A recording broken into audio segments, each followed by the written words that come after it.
Hi there, welcome back to my channel. This is Life's Countless Journeys.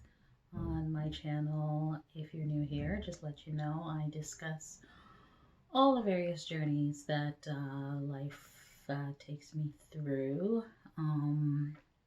Just sharing all the different ups and downs that we go through as women, as humans.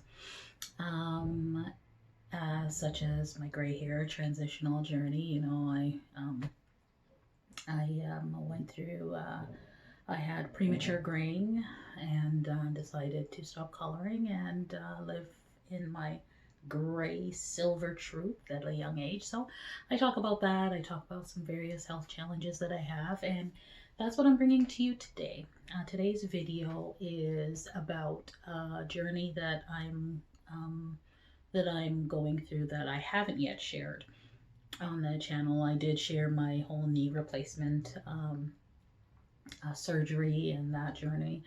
And this video is about Sjogren Syndrome.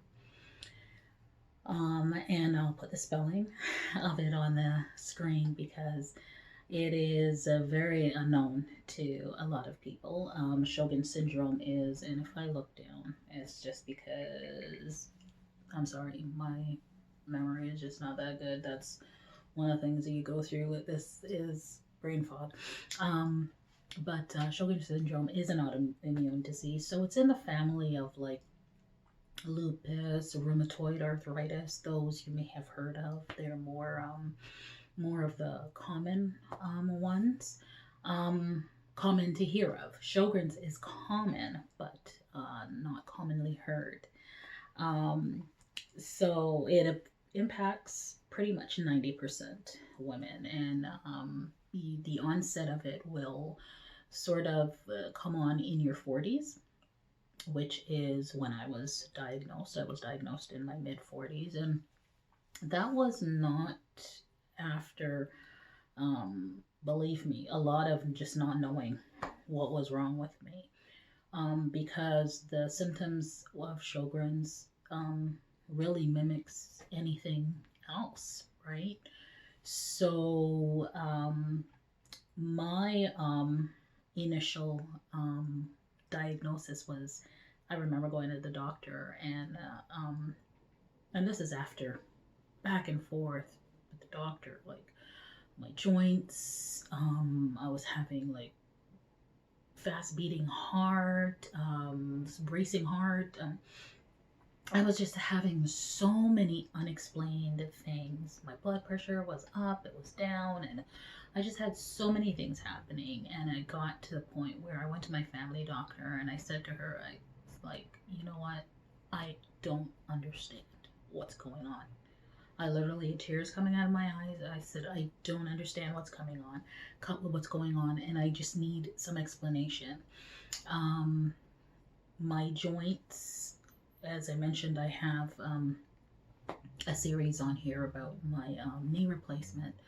I had such bad joints that I remember when I went in to see my surgeon, and he, looked at my x-rays. He said, your knees are like I have 75-year-olds that walk in with knees that bad. And at the time I was like 43 when he was looking at these x-rays, and he's like, what is it? He said there must be something else that has, like, aside from the osteoarthritis, there's something else that has caused your joint to deteriorate as bad as it has.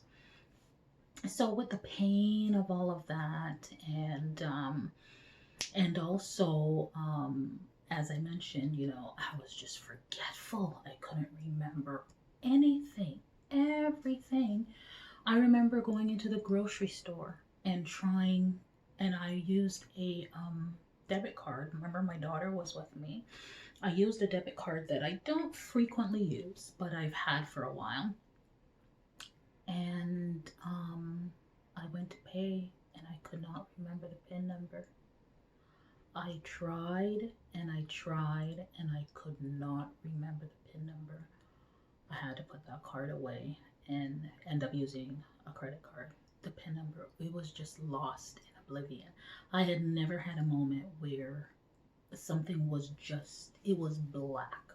You try to remember something you know, and you couldn't pull it from any crevice of your brain.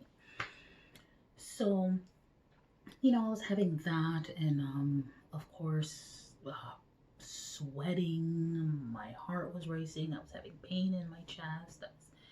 So I went into my family doctor and I said, you know what, I need to know what's going on.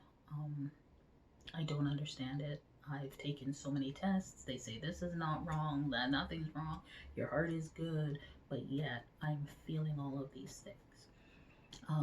So I remember her sitting there and she listened to me, and she was on her computer and she was just typing away, and then she said, okay, I'm sending you for some tests.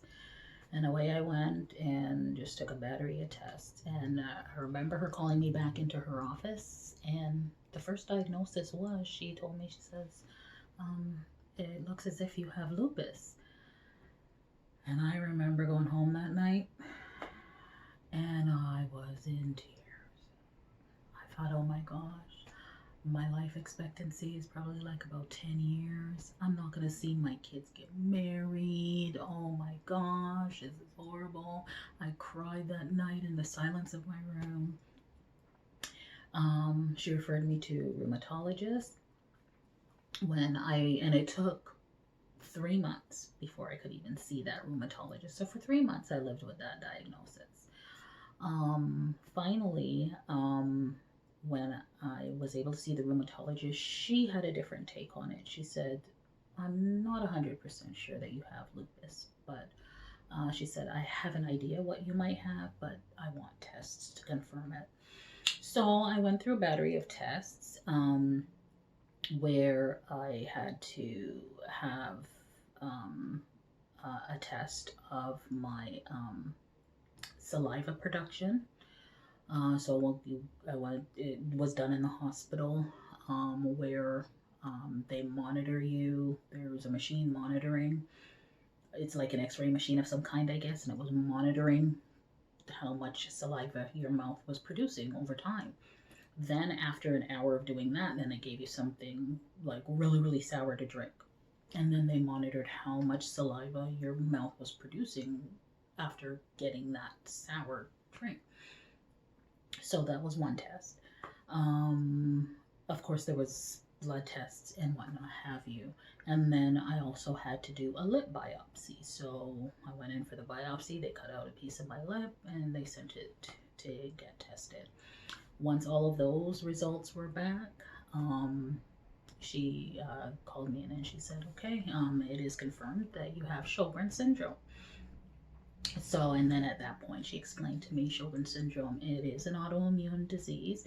Normally, it is secondary to lupus or rheumatoid arthritis or something along one of those autoimmune diseases. So it would be then secondary. But she said you have primary. So you don't have lupus. You don't have any of those others, but you do have primary Sjogren's.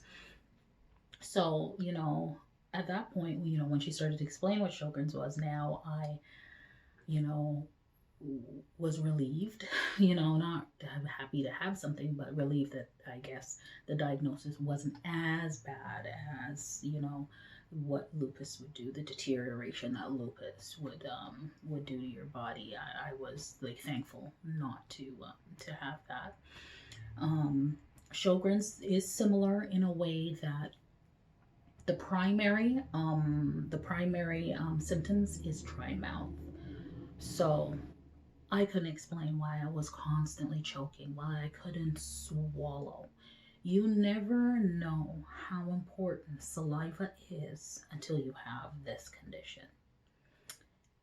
And to realize the different aspects of your body that saliva is important for. It's important for your teeth. So because of the reduced saliva production and the dry mouth, you will have your teeth will decay a lot quicker because saliva has an acidity in it that helps to clean your teeth when you eat. So less saliva, that stuff stays on your teeth if you're not brushing all the time, right? So saliva helps your digestive system. So that pain that I was, um and not just your digestive system, but also your breathing. It helps. It aids in your breathing track, right? So I'm sorry, I can't find the word right now. I can't pull it out anywhere.